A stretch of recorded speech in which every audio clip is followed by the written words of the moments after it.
Good morning from WKYT News. I'm Bill Bryant. We welcome you to Kentucky Newsmakers. Later, former corporate executive Nick Rowe joins us to talk about his Amazon best-selling book, The Goodwill Jar. He'll talk about his keys to leadership and legacy, and that is later. But first, Eastern Kentucky University leaders explore the possibility of training primary care doctors.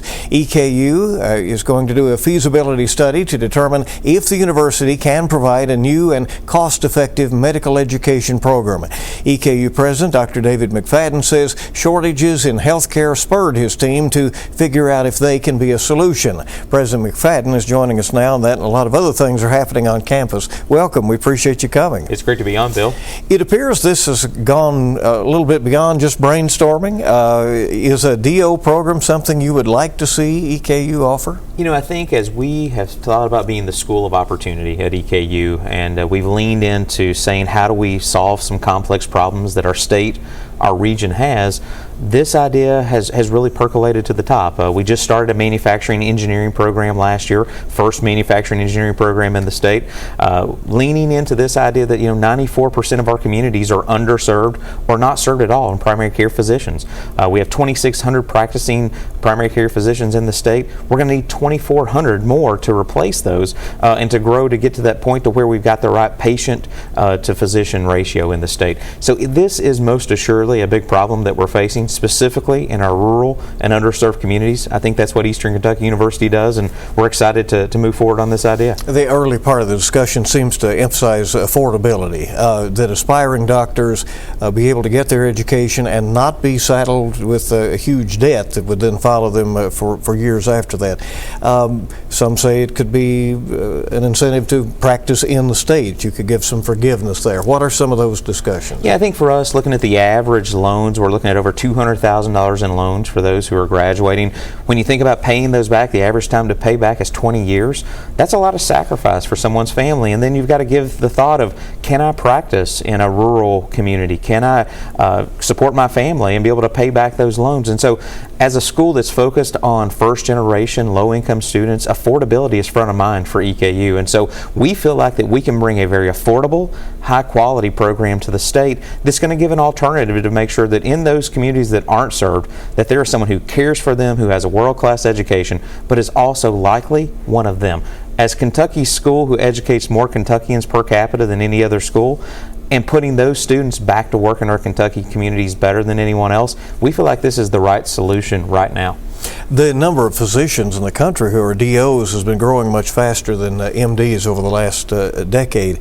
Do you see that trend continuing? Yeah, I think if we look across the nation right now, looking at the accrediting body who does this, there's more than 20 new programs in development across the U.S. If we look at states like Alabama, Louisiana, Mississippi, states similar to Kentucky in size and population, what you see is that there's multiple Research One medical schools that are in those states. You also see that there's more than one DO school in those communities, and those are both at public institutions and private universities.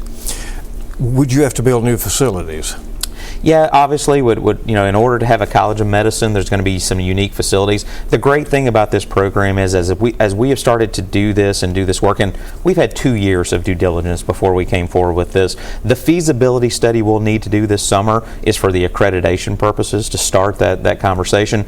But we feel like from a financial perspective that if we can get this barrier that we can't offer a medical school out of the way, that this will be a self-sustaining program that will help us build the facilities, hire the faculty, and really do a great job. How would you describe the feeling about this on campus and then externally as you've approached the legislature and others? Yeah, I would say that on campus, in the community, across the region, people are really excited. As somebody who's a native of Eastern Kentucky, a community that is underserved in one of those healthcare deserts, my friends and family are excited about the idea that a school like Eastern could get involved in really solving this problem. I think from a legislative perspective, the House passed House Bill 407, which would allow us to do this 91-0. Not a lot of things pass either chamber unanimously, but I think that speaks to the interest and the support that we have for this idea. When do you think you will know whether it is full steam ahead and that you're going to do this? Yeah, right now we're working with the Senate, hopeful to get Senate leaders comfortable with the idea of kind of opening up House Bill 1 from 1997 and starting to strike away some of those restrictions that says a university like EKU can't do certain things. And so from medical schools to dental schools to optometry to architecture, there were a number of professions that were really kind of taboo for a 4-year comprehensive back in 97. As we sit here in 2024 today, I think that regulatory framework has outlived its usefulness. I think with a performance funding model that looks at all 4-year universities the same, I would say let's let the market decide, and let's see if we can't all work toward fixing these complex problems in the state. What are some other issues you've brought before the legislature, some needs for your campus that you would like to see addressed in the budget and elsewhere? Well, absolutely. Well, thinking about just the operating support, we've gone a long time without operating base support for our universities here in Kentucky, and so there's good days and there's bad days as a university president. But I can say we always have a big idea that we want to move forward. But getting that base supporting operation there, our model laboratory school, making sure we've got the full funding to finish that project, get it off the ground and get it fully finished. Our aviation program, building an aviation flight school at the airport, we feel like that is going to position us to continue to lead in that space. Then asset preservation. The state has made a significant investment over the last 2 years in helping us keep up what I call our legacy stock of facilities on campus. It appears that in the House budget there's another round of funding to help us continue to do things like steam lines and electrical and plumbing. And those things are just so important to make sure that the campus is working in a healthy and safe way. There is a Senate bill as well that would encourage universities to work together on some projects. And one thing that was mentioned was EKU and the Moorhead the Moorhead Aeronautics program that they have up there. That might be an example of something that could be done jointly. Do you see that as being a future direction? I think Senate Bill 1, and as President Stivers has described it, I think is very ambitious. I think it's dreaming big and thinking about how do we solve complex problems. I'm excited about the notion that there could be some funding available for 2 or more universities to come together to collaborate on those ideas. I think if we think about what is concept there, it's outstanding. I think as it comes to things that are concrete, I think that a DO school is one of those things we're bringing to the table right now that says, hey, this is addressing a big problem and could fix some major things. So I think Senate Bill 1, House Bill 407, there's a number of things that can work really, really closely together. There is a lot to watch in the legislature. President Stivers also wants formal consideration of Hazard Community and Technical College to become a 4-year university. Do you take a position as to whether that should happen, given that is in your service area? Well, I know this. The fall of this year, we had over 5,000 students from that Southeast Kentucky service region who are at our campus. Eastern Kentucky University is celebrating its 150th year of educational opportunity, starting as Central University, making its way all the way through what we are here today. We're proud to serve Eastern Kentucky. I am a native of Southeastern Kentucky, and I think what Senator Stivers is talking about is important to me. It's important to him. I know it's important to others as well. I think that we've got to continue to give a lot of thought to the time, place, and manner in which education is delivered today, how students are looking for that opportunity, the non-traditional student, and that's not just an adult student. That's someone who's working full-time, who's providing care for a family member. We've got to start to think about those things, and we are thinking about those things, but making sure that we're delivering that to students in the way that they want it. And I do think that's evolving and changing. I think Senate Joint Resolution 98 had some findings that left some questions to be answered. I know this. Eastern Kentucky University has been there serving Southeastern Kentucky, will continue to be there serving Southeastern Kentucky, and we're eager to work with Hazard Community College, Moorhead State University, and anyone else who's trying to lift up Eastern Kentucky and doing that good work. Is it just different these days in terms of students? They have the online options, they have the other options, they may take classes for a while and then they get a job and then they go online with their work. I mean, it's a different landscape, isn't it? It is, and I think it's been changing. Over the last 20 years, it's really been but the pandemic and that period of 2020 and 2021 really accelerated a lot of that kind of, the ability for students to kind of choose when and where and how they do education. And you know, if we look at that landscape today, it's not regional, it's not statewide, it is global. We have global providers of education that are providing opportunity at the click of a button. And so I think that the world has changed tremendously. We need to continue to change and evolve and meet those needs. We're proud at Eastern Kentucky University, this year's freshman class, 50% of them were the first in their family to go to college. That is the highest percentage of freshmen to be first in their family that we've seen in the last 20 years. So that means we are reaching further and deeper into our communities to say college is possible for those who are the first in their family to go. There is legislation regarding diversity, equity, and inclusion. And UK President Capilouto has pushed back against efforts to rein in DEI initiatives. Do you take a position on that? You know, I think as we look across our campus, we do so many things to create a campus where everyone feels like they belong. Our philosophy at Eastern is if you choose us, we choose you. And so it's all about student success. It's all about helping students, whether they're the first in their family to go to college, whether they're a veteran, whether they're a single mother, whatever their life circumstances are, whatever their experiences have been, our commitment is to help them get across the line and get that degree, because truly that's the payoff for that investment, for the time and money and energy that they put into that process. It's about supporting them. And so as long we're not standing in the way of supporting those students and their dreams, we're going to continue to just do the work that we've been doing every day and taking pride in the fact that we're #1 for serving Kentuckians. That aviation program keeps growing. You could grow it more if you had more money, right? Yeah, I think facilities. So we've got a financial ask to build a flight school at the Central Kentucky Regional Airport. We've got 400 students out there flying. If you spend much time around the Central Kentucky area, you see these Cessna 172s flying around that say EKU on them. Great program, high demand. Every one of those students are leaving with significant job offers from major employers. It's really exciting. Supply chain, logistics, aerospace, aviation, such a big part of Kentucky's economy. We're just excited to be a part of that work. What's another growth area for you? You know, for us, we continue to see those key service needs in the manufacturing engineering. We saw a first cohort this year was right at 25 students. We've exceeded that number for bringing in the next cohort. Nursing, health sciences, occupational therapy, social work, education. We had the largest growth in our elementary education program, really of all programs, fastest growing program we saw this year. So it appears that a lot of students are coming back to the education sector, and I know to the superintendents and principals and those people out there, that hopefully is music to their ears, that more students are choosing education as a pathway. The basketball colonels seem to be on a roll, right? At the right time. Yeah, that's right. We a little road trip to end here. We're down in Tennessee. We square up with Lipscomb tomorrow night, hopeful to get that win, secure that full out first conference championship since 1979 regular season championship. The neat thing about being in the A-Sun for the first time ever, being the top seed, means we get to host these games. So that means that the road to the championship, the road to the Final Four for anyone in the A-Sun is going to come through Richmond, Kentucky. And so we're really excited about that. A.W. Hamilton, the entire team, super proud of them. I was there for senior night the other night. A lot of seniors on this team. So this will be a great way to end it out for a lot of great students. And for the first time in a long time, a Richmond native, Isaiah Cozart, right there, arguably the player of the year in the conference, is leading the nation in blocks. Just super proud of Isaiah and all the work that he's done. You're having a good time being president right now, aren't you? It's been good. You said good days and bad days, but most are good. Anytime I'm with you, Bill, it's a good day. I appreciate you coming. Dr. David McFaddin, the EKU president, and you keep us up to date on where you go with that osteopathic medicine scenario. All right, we're coming back in just a moment, and Nick Rowe will join us. He'll talk about his book, and we're coming back on WKYT's Kentucky Newsmakers in a moment.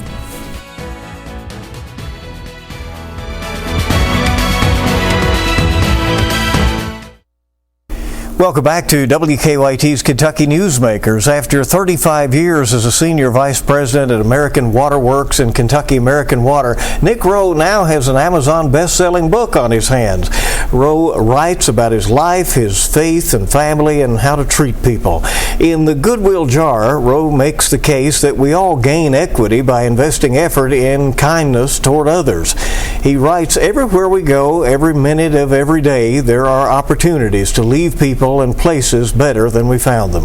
Welcome, Nick Rowe. Good to see you. Thanks for being with us. Thanks for having me, Bill. You're supposed to have retired, and then you turned around and write this book, huh? Yeah, I did. It just kind of touched me. I wanted to kind of leave something with the those future leaders and how I could affect their lives, not just locally and regionally, but nationally as well. Did you long plan to do this, or just once? I had a thought about it, but I talked about it a lot. But I was with someone that said, "Hey, why don't you write a book on that?"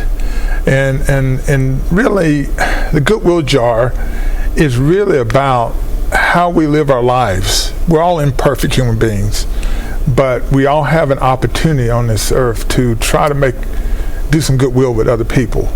And so it's really about servant leadership to your company, to your peers, to your subordinates, but also in your neighborhood, in your church, in your community, with your friends and neighbors. How do you put something in their Goodwill Jar, in your marriage, in your partnership, whatever the case may be?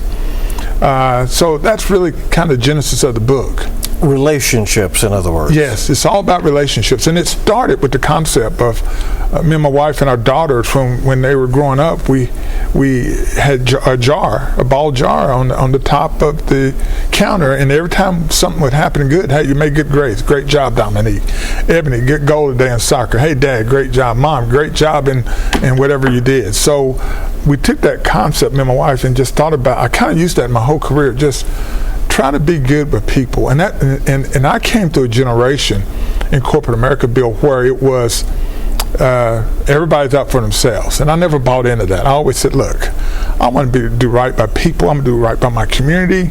No matter where we live, we're going to try to treat people right, be a good neighbor, be a good friend, and it has served me well. So I want the future leaders to know that you can do it the right way and still be successful. And I rose to a high level in the C-suite, and that's all great and good, but I feel better about the fact that I did it the right way. And you go into how organizational charts are important, but they really just don't tell the story of how human beings relate to each other. No, they really don't. And I think sometimes we as leaders forget about that. We have to earn the right to lead. A person has to give you permission to lead them. And a person walks into a room, you know whether or not he or her is the leader. You don't get the right to say, hey, I'm the president, so I'm the leader. Well, you may not be. You might think you are. But John Doe or Jane Doe down the line may be the real person they look for direction. So the whole point of the book is you've got to earn that right to lead an organization. You learn from your experiences along the way and from the experiences of others, including your father, wounded while serving our country in Korea, but who, as an African American, wasn't fed on the flight home. Yeah. We talk about that. But he chose not to be resentful and to raise you to be appreciative. Yeah, Bill, when you grew up, think about it. Our parents and grandparents taught us foundational values. And one thing I talk about in the book, we never lose that. No matter how high you go in an organization, wherever you go in life, your foundational value. My dad and mom taught us in Bowling Green, Kentucky, you're going to treat people right. And he didn't take the time after leaving and wounded in Korea to have animosity toward anyone. He taught us to meet people where they are, treat people right, be a good neighbor, be a good friend, be good in our neighborhood. And that was a time in elementary school of integration segregation. So I lived through that, going to a segregated school and then integration. But through that process, he never made us feel any smaller. He just like, hey, man, this is how you guys are going to do it. And you're going to have high integrity. Those are the things me and you grew up with, Bill. Somehow in America today, we've forgotten about those foundational values. So that's another thing about the book. What happened to us? We may agree to disagree, but we've lost our way. And I'm trying to encourage our new leaders, hey, don't lose your values.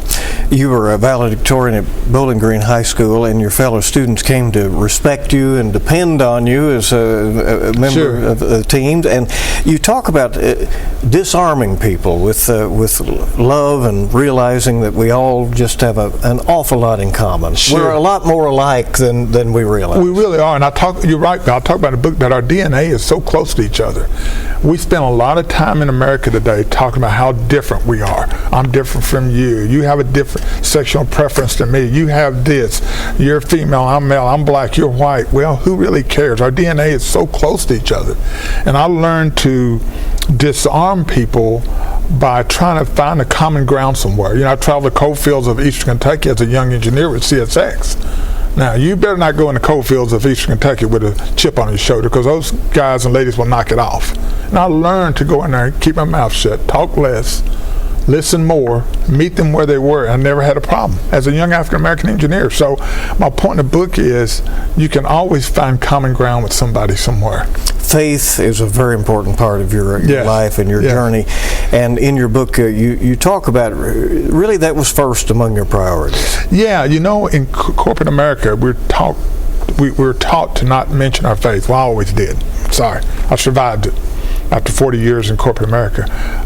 But I always felt that I worked for the master CEO, you know, and to me that was who I was. Not that I was perfect. I'm imperfect. I make mistakes. I don't do everything right. But faith has always been my guiding principle in my marriage, 41 years, in the way I treat people. And this is where it all comes full circle, Bill.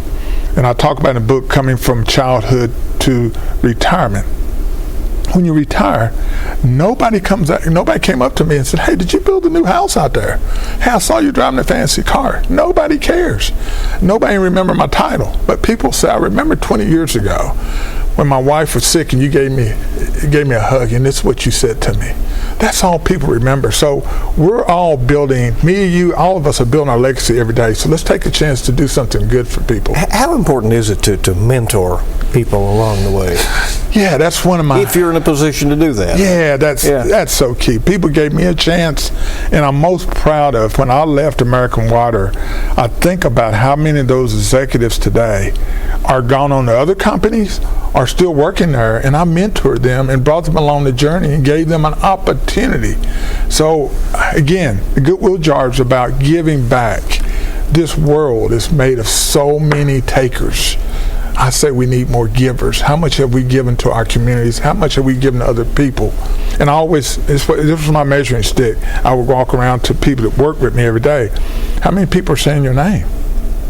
If I ask you, who's influenced your career here? If they don't ever say your name, you haven't done a very good job as a leader. Somebody has to say your name, especially after you leave. So that was important to me, my whole journey. You also talk about the importance of feedback and accepting criticism even when it is difficult to accept it. Yeah, and that's really hard. You know, all of us have done a 360 review, which is a review from the top, from the side, and from the bottom of people that work for you, get constructive feedback. And it's hard, you know. And I always say just go home to your spouse, because whenever I remember my first 360 and whatever the feedback I got, and I was like, I can't believe they said that. I go home and ask my wife, and she says, they're kind of right. And it really helps you grow and develop. And people like feedback, but they want all the positive feedback, not any constructive feedback. Hey, Nick, you need to work on this and need to work on that. So I ask the leaders, hey, accept constructive feedback, no matter where you are in the organization. You also let others speak in their own voices in parts of the book, including your daughters. Yes. I know you're greatly proud of. Sure. Yeah, both of my daughters and my wife were interviewed. I didn't know what they were going to say, my daughters particularly, but they tell stories that I think are very interesting. And I ask other professionals I've worked with over careers to give their opinion on leadership. What does it look like? What does it feel like? To give another perspective coming from very different angles. And I thought it gave a little bit more credibility. Nick, what do you hope people will take from your book if they read it? Well, I hope that they will remember that we're not that important. That be humble, serve your community, be a good person. You know, we were raised to be good people and treat people right and do goodwill by people. You can't ever overfill the goodwill jar of people. And that it makes better leaders out of people, not just locally and regionally, but nationally. And I've gotten a lot of attention nationally from my book. And again, it's not about me. It's how many lives can I influence to say it's okay to be a good person, and we need that today in America more than ever. You're doing some coaching now in retirement? Yeah, I'm really doing some executive coaching with my LLC, and it's been fun. I've got some guys and ladies that I'm helping to operate in the C-suite in that environment. It gives another chance to help them and grow and develop, and things that are not in leadership books. So, hey, just don't do that. Yeah. But Bill, guess what it all comes back to? Very simple. Integrity, character, treat people right. You know, make people want to come to work, you know, and make people want to work with you. If people want your book, where do they get it? Yeah, they get it on Amazon.com. Yeah. And it's in Walmart, Target, it's Barnes & Noble. So I'm really proud of the book and really hope it influences some other people's lives. You well should be. Thank you very much. Bill, thank you for having me, yes, sir. Thank you. And we'll hope you'll stay with us. We'll be back on WKYT's Kentucky Newsmakers in just a moment.